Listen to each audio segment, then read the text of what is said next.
paborito. May kaya.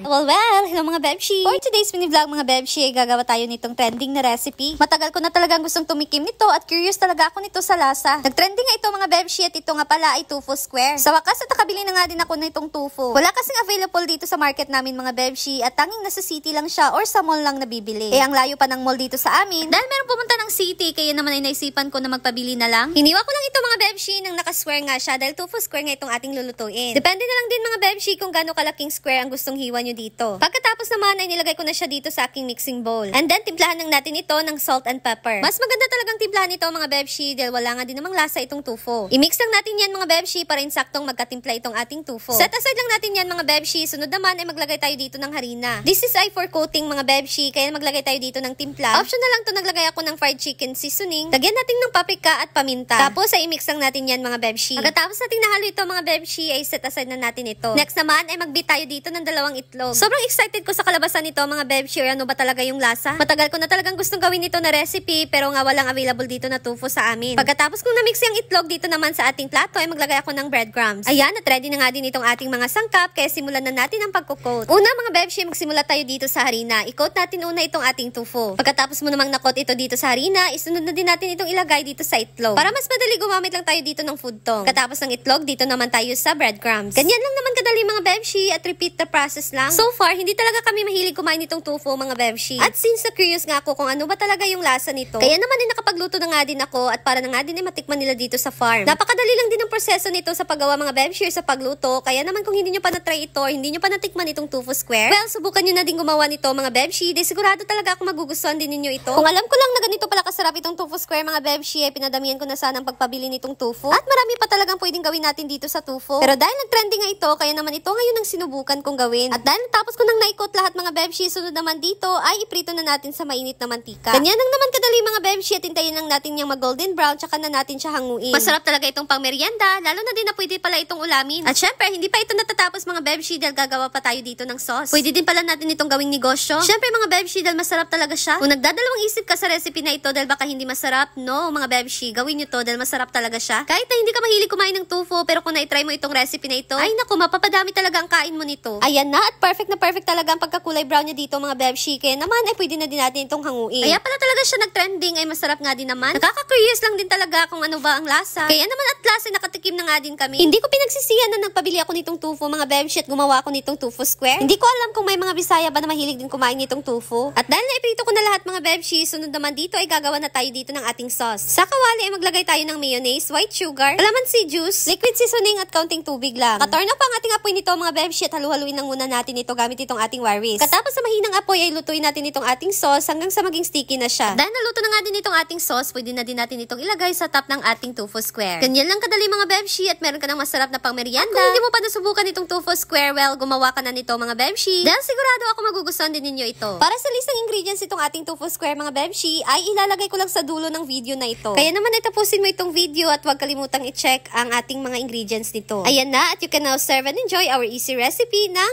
tofu square.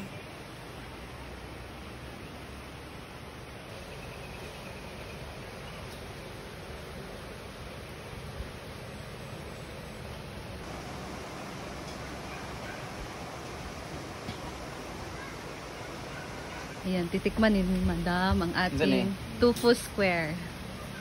Wala akong paborito. Akawag tofu. Nagpalit po daw sa Gaisano. Wala ba tofu dire? Gani. Paborito na ako niya. Kay nagkuhan ko sa yung lasa wa. Sige lang. Na yung sauce oh. Mayakat count ni El. Ay, paborito ni mong tofu? Sa lugaw. May kaya. Thank you, Dam. May kaya guys. Wala akong paborito. Ha? My God! Since when I was in kindergarten. Sa Manila, mga akong kinaon. Iluwa mo na niya. Lami man. Pero siya kabalo sa lasa. For me, 9.2. Thank you, babe. Thank you. Hindi siya madugang kay. Hindi niya familiar. Hindi niya familiar ang lasa. Square. Ito yung sauce dito. Kain niyo sa akin. Amin ka. Dami, no? Ang dili kay tahilig ani, di ba? Dugay ba ko siya pa yung tawag to? Gani. May sayang. Nablang. For me? 10. Yay! Wajig. For me, 9. Hala! Human to. Oo. Sa sauce na siya. Pero lamit ha. Dami siya. Wow. Abi gina kung dili siya lami. Kada bitang bidig bitaw nato ganahan. Pero lami man di ay. Lami ba? Ano yan? William Day! Ano ako mga sila og tofu? Hindi din ako siya. Hindi din ako inani. Uy, kaulan! Lami. Ikaw doon. Nagluto na mga kaani doon. Usay mong sauce ani doon. Wala ko yung sauce. Ay, wa di ay. Kana siya kay naa. Aslum yang sauce. Lami ang sauce. Lami no. Pag-match siya sa tofu. Nai-timpla So Gmol. Ha? Nai-timpla yung mga kuan. Tanaw salt and pepper. Habang to bra. Kaya ko, tamaan yung kita ko. Sauce? Ako wala ko yung sauce. Hindi ba kayo kukuha na ito? Talag sa gid ta pagkaon. Nami lagi. Bawion gid ni sa sauce, no? Oh, sa sauce Ako kay toyo suka ragid niya. tabang manggod siya. Naglugaw ito tokwa pila. Nami siya.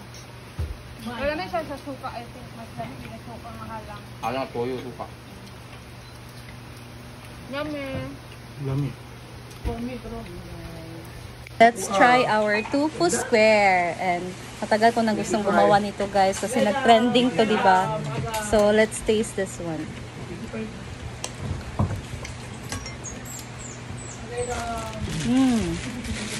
Sarap. Sarap yun guys. Sauce. Sauce gani. Lalamin siya ikuan sa ano. Ano tayong sauce? Yes. Oo, ito ka. Tinuod. Lami ang sauce. Lami ba yung bin? Ako kailangan sa elementary ko. Ako baon.